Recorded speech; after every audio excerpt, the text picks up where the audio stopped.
Bonjour Françoise. Où sommes-nous? Nous sommes sur la commune de Mexes-en-Virton, située en Gaume, dans la région de Virton. Voilà, je suis agriculteur, j'ai 25 ans. J'ai repris l'exploitation familiale en 2017. Mon père faisait la ferme à titre d'après-journée. Donc suite à qu'on a réussi un peu à agrandir le cheptel, j'ai repris l'entièreté du troupeau. Aujourd'hui, j'élève 40 têtes, 40 mères limousines à 75% inscrites. J'ai fait le choix de cette race-ci car je dois travailler aussi à titre accessoire. Donc c'est une race pour moi qui convient bien dans le sens qu'on peut se libérer. Et ici à Mexes, nous sommes situés sur des terres fort sableuses. Donc depuis quelques années, avec les sécheresses, c'est relativement compliqué. Donc je trouve que la limousine est une race qui s'adapte bien à n'importe quelle terre, n'importe quel relief. Donc très satisfait de cette race-là. Donc ici, je présente un lot de vaches et de génisses pleines, toutes pleines d'insémination. Et pour les vélages prévus septembre-octobre. Les vélages en majeure partie sont effectués du 1er septembre jusqu'à Noël. Pourquoi cette date-là? C'est assez simple. Les mères, donc les vaches, mettent bas ici même en pâture. Elles rentrent avec leurs veaux hivernés et ressortent 3-4 mois, ça dépend un peu la taille du veau avant sevrage. Ainsi, mes veaux sont tous sevrés début juillet et ça me permet de me libérer et si jamais sécheresse, les vaches savent se débrouiller avec vraiment juste le minimum. Comment gères-tu la docilité de tes animaux? Depuis seulement quelques années, j'essaye de faire surtout attention dans le choix des taureaux, premièrement.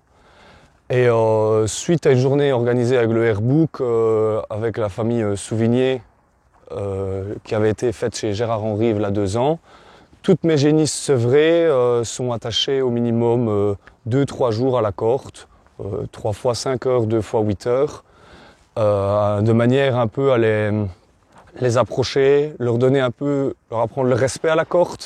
Et ça me permet à moi-même de voir quelle génisse peut intégrer le troupeau et de mieux sélectionner mes animaux à l'avenir, quoi.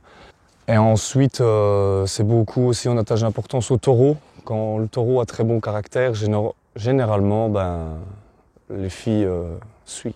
Quel élevage au premier vélage? Donc ici, il y a une partie de vaches et de génisses.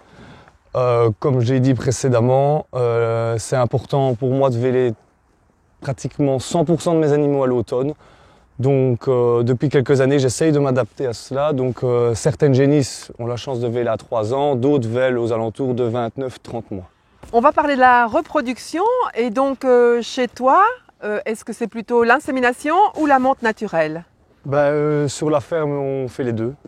Donc c'est-à-dire que dès le mois de novembre à la rentrée, les animaux, au 15 novembre, on commence les inséminations. Elles sont étalées sur une période, je vais dire, d'1 mois et demi. À partir de Nouvel An, ce sont les taureaux qui prennent le relais. Question d'organisation pratique. On fait l'insémination artificielle surtout par passion, je pense, pour améliorer un petit peu plus vite. Et cependant, on a de très bons résultats avec nos taureaux de monte naturelle aussi. Comme ici, c'est un taureau que j'ai acheté il y a 1 mois d'ici. Il provient de Belgique. J'ai acheté chez Alain Fontaine à Rienne. Et donc je suis très satisfait de ce taureau-là pour le moment. On verra bien sa production. Mais en insémination, sinon, c'est assez simple. On a essayé un peu le sans-corne, donc on travaille avec du lundi et de l'exocète. Et en vache, du Bel Orient et du Jorel. Concernant l'alimentation, est-ce que tu trouves que la limousine est un animal exigeant? Oui et non.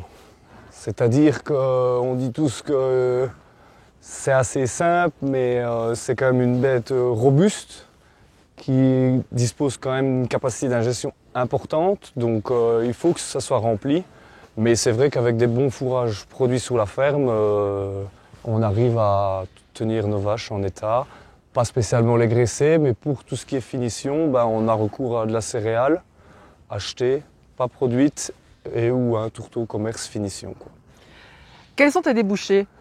En débouché, on en a plusieurs. Donc, c'est-à-dire qu'une partie de mes bêtes sont effectuées en vente directe, donc en colis.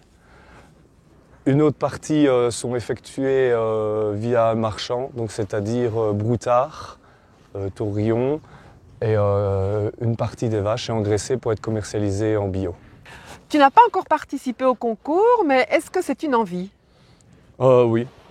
Et à l'avenir, oui, j'aimerais bien y participer. Depuis, j'ai intégré le conseil d'administration du Airbook cette année.